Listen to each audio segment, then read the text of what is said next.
gure egoera nahiko larria da, ezta?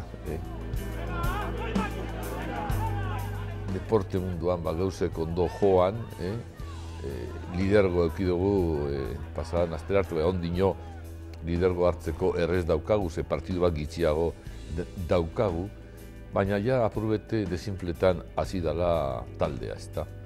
Zergaitik, badakilako ze arazo daukagu zan. Diputazioa, udaletxeak eta danok, ezin jabe, nik hori badakit nola dan, zen eube alako lekuetan egon danago, ezta. Da, jentak esan da nola Europatik ibili garen, horrepe gaztu haundizekin, ezta. Da hori esan behar dut, eskerrak Europatik ibili garela, hortik lortu dugula diru gehitzu hau.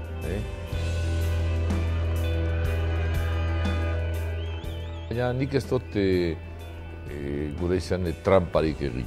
Nik argi eta garbi eurekin pasadan astean batuta esan dutzen. Hau ez dago ondo. Arazo askoekin erabili beharko du falta dan denporaldia.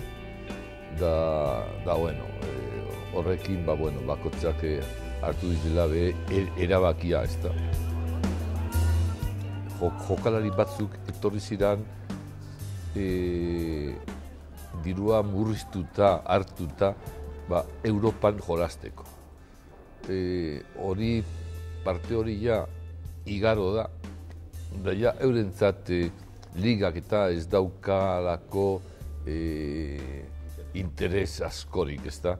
Da horregaitik batzuk ja hartu da euren erabakia euretzera joateko.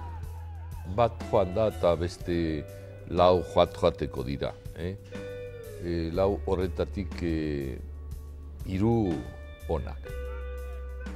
Herri txiki batentzat egin duguna, nik uste dut garrantzitsua izan dela, horregaitik pozigatoz eta bai penaz bai, ez da. Halan geuzek geratzea liga eta kopa irabazteko aukera garbi bat euki eta ez lortzea apur bat egiten, ez da.